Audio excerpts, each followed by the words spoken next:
ਜਿਹੜੇ ਪਿੰਡ ਨਾਲ ਜਾਣਾ ਹੋਏ ਸਿਆਣੇ ਆਂਦੇ ਨੇ ਉਹਦਾ ਰਾਹ ਕਦੇ ਨਹੀਂ ਪੁੱਛੀਦਾ, ਜਿੱਥੇ ਜਾਣਾ ਹੋਏ ਰਾਹ ਉਹਦਾ ਪੁੱਛੀਦਾ।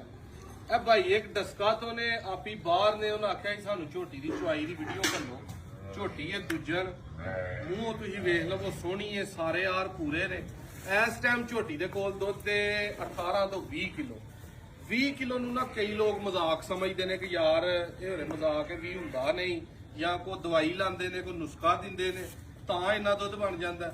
ਅਸੀਂ ਤੇ ਕਿਸੇ ਨੂੰ ਆਂਦੇ ਹੀ ਨਹੀਂ ਕਿ ਯਾਰ ਤੁਸੀਂ ਸਾਡੇ ਕਿੱਲੇ ਤੇ ਚੋਕ ਹੈ ਤੇ ਤੁਹਾਡੀ ਸਲਾਮ ਅਲੈਕਮ। ਪੂਰਾ ਮਹੀਨਾ ਜਾ ਕੇ ਤੇ ਪੂਰੀ ਤਸੱਲੀ ਕਰਿਆ ਕਰੋ, ਜਾਨਵਰ ਬਿਮਾਰ ਨਾ ਹੋਏ, ਸਾੜੂ ਨਾ ਪਏ। ਅਗਰ ਸਾਡੇ ਕਿੱਲੇ ਵਾਲਾ ਦੁੱਧ ਸਾਡੀ ਦੱਸੀ ਗਈ ਸਾਮ ਤੇ ਤੁਹਾਡੇ ਕਿੱਲੇ ਤੇ ਉਹ ਨਹੀਂ, ਕਿਲੋ ਦਾ ਵੀ ਫਰਕ ਪਿਆ, ਅਸੀਂ ਭਾਈਜਾਨ ਵਾਪਸ ਲੈਣ ਦੇ ਹਾਮੀ ਆ। ਉਹ 5 7 10 ਲੱਖ ਅਸੀਂ ਮੱਝ ਚੋਂ ਕਮਾਇਆ ਨਹੀਂ ਹੁੰਦਾ, ਥੋੜਾ ਬਹੁਤਾ ਸਾਡਾ ਨਫਾ ਹੁੰਦਾ ਤੇ ਉਹ ਅੱਲਾ ਸਾਡੀ ਕਿਤੇ ਹੋਰ ਵੇਚ ਛੱਡਦਾ, ਕੋਈ ਐਸਾ ਮਸਲਾ ਨਹੀਂ ਹੁੰਦਾ। ਇਹਦੀ ਹੁਣ ਚੁਆਈ ਤੁਹਾਨੂੰ ਕਰਵਾਉਣ ਲੱਗਾ, ਇੱਧਰ ਵਹਾ ਯਾਰ ਝੋਟੀ ਗੱਲ ਇਹ ਹੁਣ ਤਸੱਲੀ ਨਾਲ ਵੇਖ ਕੇ ਤੇ ਜ਼ਰਾ ਤਜਲੀਆ ਨਗਾਰ ਆਓ ਹਾਂ ਵੀਡੀਓ ਦੇ ਵਿੱਚ ਇਹ 20 ਕਿਲੋ ਵਾਲੀ ਹੈ ਜਾਂ ਨਹੀਂ ਹੈ। ਉਦਾਂ ਸਾਡੀ ਉਹ ਭਾਈ ਨੂੰ 17 ਕਿਲੋ ਦੀ ਜਿਹੜਾ ਨਾ ਗਰੰਟੀ ਹੈ ਮਿਨੀਮਮ, ਲੇਕਿਨ ਇਸ ਟਾਈਮ ਇਹਦੇ ਕੋਲ 18 20 ਕਿਲੋ ਦੁੱਧ ਤੇ ਮੈਲਾ ਇਹਨੇ ਨਹੀਂ ਸੁੱਟਿਆ, ਪਿੱਛੇ ਤੇ ਕੱਟੀ ਹੈ ਤੇ 10 ਤੋਂ 11 ਦਿਨ ਇਹਨੂੰ ਸੂਈ ਨੂੰ ਤਕਰੀਬਨ ਹੋ ਗਏ।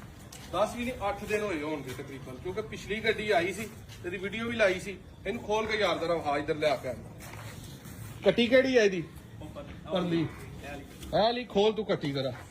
ਲਿਬਾਸ ਵੇਖਣਾ ਝੋਟੀ ਦਾ, ਖਾਣ ਵੇਖਣੇ ਨੇ। ਇਹ ਜਿਹੜੇ ਭਰਾ ਨੇ ਸਮਝਣਾ ਕਿ ਪਤਾ ਨਹੀਂ ਡੱਕਾ ਲੱਗਾ ਜਾਂ ਕੀ ਇਹਨੂੰ ਮਸਲਾ ਬਣਿਆ, ਇਸ ਤਰ੍ਹਾਂ ਦਾ ਦੋਸਤੋ ਕੋਈ ਹਿਸਾਬ ਕਿਤਾਬ ਨਹੀਂ ਹੁੰਦਾ।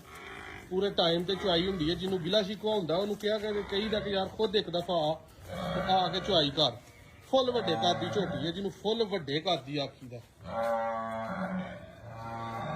ਪਰਤਾਓ ਸੁਭਾਈ ਇਧਰ ਲਿਆਓ ਉਸ ਬੱਚਾ ਲਿਆ ਕੇ ਥੱਲੇ।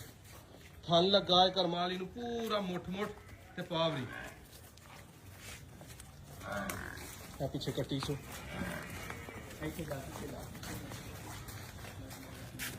ਉਦਾਂ ਜਿਹੜੇ ਕੱਦ ਵੱਡਾ ਵਹਾਉਂਦੇ ਨੇ ਉਹ ਇੱਥੇ ਇੱਕ ਕੈਮਰਾ ਹੁੰਦਾ ਤੇ ਝੋਟੀ ਫਿਰ ਲੱਗਦੀ ਹੈ ਕੋਈ ਬੁਲਾ, ਲੇਕਿਨ ਆ ਮੈਂ ਲੈਵਲ ਤੇ ਹੋਏ ਅੱਗੇ ਘੜ ਕੇ ਬੰਨ ਕੇ ਲਾ ਸੂ।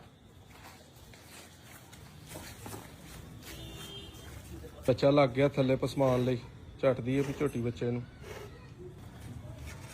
ਇਹ ਦੋਸਤੋ ਥਣ ਵਹਾਉਰਾ ਲਿਆ ਪਊ। ਇਹ ਹੁੰਦਾ ਮੁੱਠ ਮੁੱਠ ਦਾ ਥਣ, ਦੋਹਰਾ ਤੇ ਪਾਵਰੀ ਪੂਰੀ ਮੁੱਠ ਚ ਜਿਹੜਾ ਆਉਂਦਾ। ਇਹ ਪੂਰੀ ਗਿੱਠ ਹੁੰਦੀ ਹੈ ਵਿਰਲ ਸਾਰੇ ਪਾਸਿਆਂ ਤੋਂ।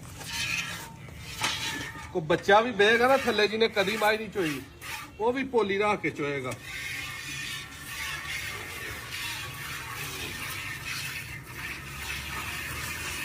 ਇਹਦੀ ਅਗਾੜੀ ਪਹਿਲਾਂ ਚੋ ਕੇ ਤੁਹਾਨੂੰ ਬਹਾਨੇ ਆ ਤੇ ਅਗਾੜੀ ਦੀ ਕਰਮ ਵਾਲੀ ਦੇ ਕਿੰਨਾ ਦੁੱਧ ਤੇ। ਬਾਲਟੀ ਵੀ ਇਹੀ ਦੱਸੀ